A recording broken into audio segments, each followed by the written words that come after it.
Ever wonder about the historical clashes that shaped modern Nigeria? Let's talk about the epic conflict between the Fulani and the Yoruba people, a story often misunderstood today. Before this conflict kicked off, southwestern Nigeria was dominated by the powerful Oyo Empire from the 16th to the 18th centuries. The Yoruba people of Oyo were a force to be reckoned with. Their strength came from a formidable cavalry, a centralized government under a leader called the Olafin, and control over crucial trade routes. They were one of West Africa's greatest powers. Meanwhile, the Fulani, a widespread group of mostly Muslim pastoralists, were gaining serious religious and political momentum across the region. This set the stage for a major collision. So, how did it all start? In the early 1800s, a series of Islamic reform movements, or jihads, swept across northern Nigeria, led by the scholar Usman Dan Fodio. The goal was to purify Islam and overthrow rulers they considered corrupt. The flashpoint for the Yoruba was a city called Ilorin. Ilorin was originally a Yoruba town, part of the Oyo Empire. But a powerful Yoruba general named Afanja decided to rebel against his own leader, the Olafin, to boost his chances. He made a fateful decision. He invited Fulani scholars and warriors to settle in Ilorin and join his cause. This move backfired spectacularly.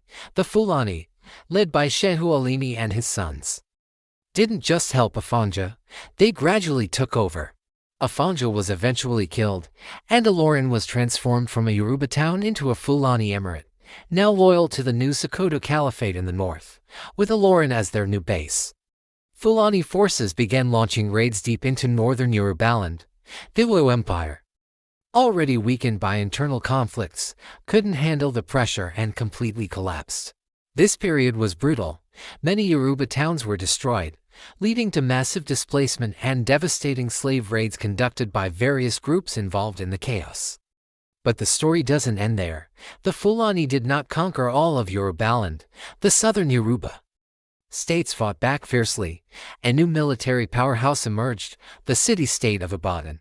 Along with other strong kingdoms like Ijebu, Egba, and Ije, Ibadan formed a formidable defensive line. The Yoruba armies adapted their tactics, becoming skilled infantry forces. Ibadan, in particular, earned its reputation as the shield of Yorubaland, effectively halting the Fulani advance southward. So, how did this long and complex war end? Interestingly, there was no clear winner. Neither side achieved total victory. The conflict was ultimately stopped by an external force, the British. In the late 1800s, British colonial intervention changed everything.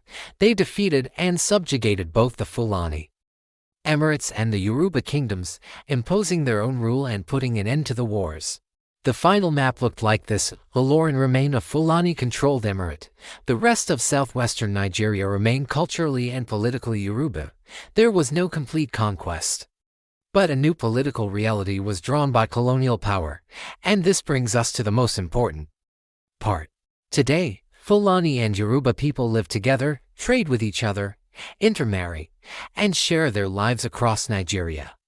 The history of this conflict is often twisted and misused for modern political agendas, but the original wars were complex struggles for power, resources, and religious influence, not just a simple ethnic clash.